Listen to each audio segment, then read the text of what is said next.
just got robbed at gunpoint. Damn.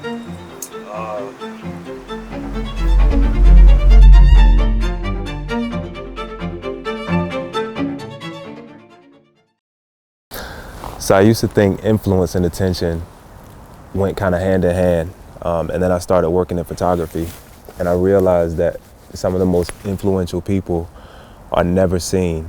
Being an American working in fashion, I started to realize really fast that Black America and Black people in general just weren't seen in fashion. And then being so far away from home just made me miss people from my own community. So I started to kind of search and seek people out that look like me in the fashion world, and couldn't find any at all. I'm a photographer who does a lot with magazines, editorials. So when I contact modeling agencies to get people to shoot with, what I started to realize was they would send back, say, 15 proposals of models, and of that 15, there may be 2 that are Black, and they don't even live in the area. I was always stuck kind of shooting the same types of people, and none of them looked like me. But I just got to a point where it was frustrating, because I know that our culture drives so much in the fashion industry, and we're not seen anywhere. Ask yourself, who are the top 3 Black photographers that are working?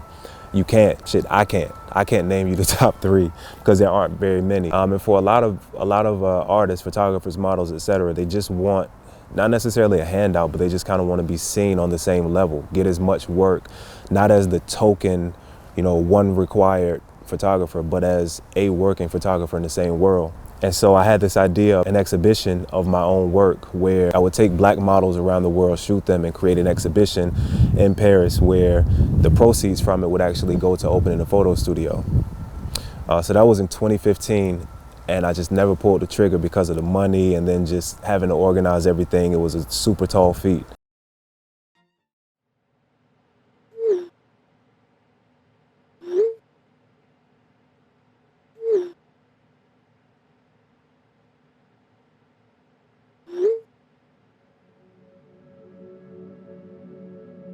What you see in this picture? I see love, And what else? happiness, And what else? and I see Look over. Me. Look over to your left. you got one DeMarcus. It's yours. Merry What? Christmas.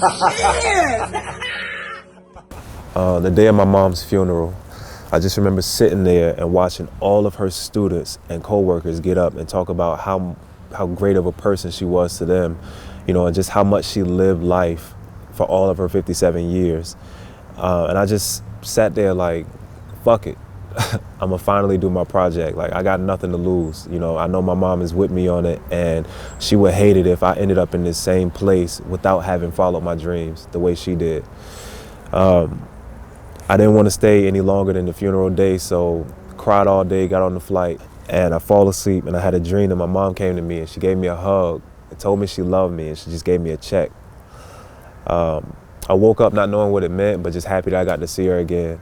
And yet, a couple hours later, my brother sends me a text, and he's like, I need your bank account information. I said, well, why? And he's like, well, Mom had an insurance policy, and I didn't know about it, but she left us some money, so I need to send you your part. And it was almost like she came to me to give me some money in a dream to tell me, go follow your dream now, because time is not on your side, and none of us are here forever. So that's what I just decided. I was like, this money is going towards creating my dream. So for the next couple months, I started planning and organizing. And I was working at an office, so I had to kind of find time around that. Well, I came back from vacation. The day back, the boss called me in the office, and he said, we're gonna stop here. And I didn't ask him no questions. I just said, thank you. He said, you can finish the day if you want to. I just went and grabbed my bag, walked downstairs. I just remember looking up at the sky and saying, thank you, God. Just got home from getting fired from my job, and I ain't even worried about it.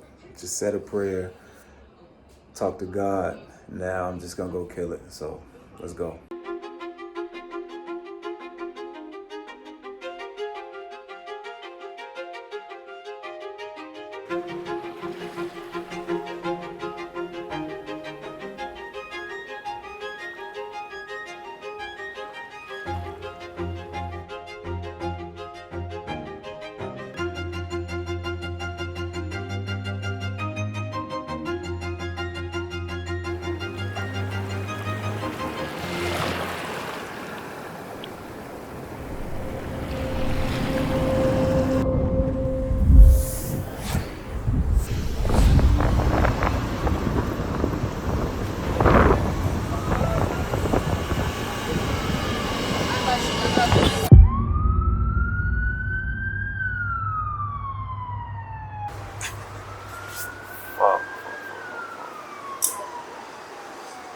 just got robbed at gunpoint.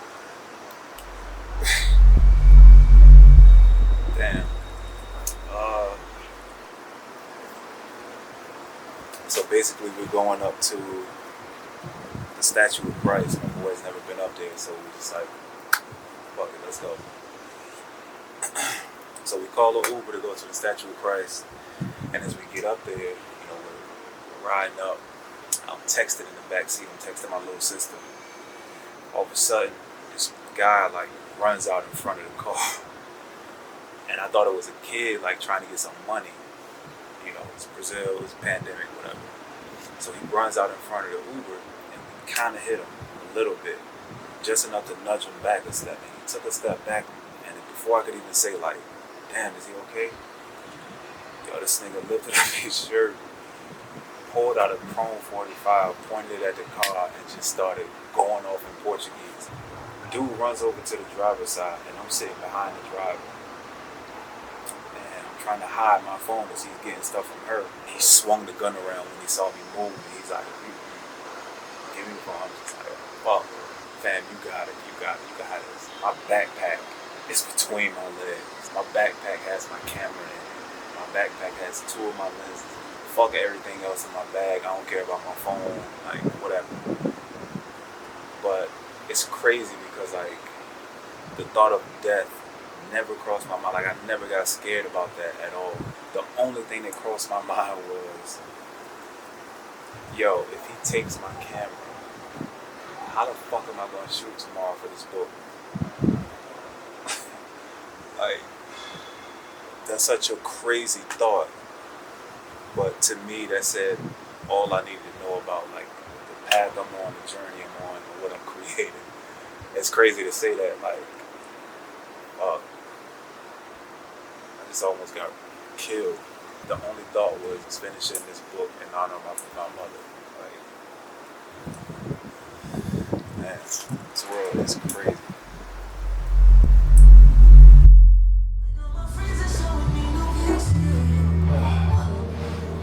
Nine o'clock a.m. Good morning from South Africa. We're in Cape Town right now shooting today for the book, later on this afternoon. And then from here we're going to Namibia, which is a country northwest of South Africa. We're gonna shoot out in the desert for 4 days out there. I just wanted this last part of the book to really be meaningful, not just beautiful.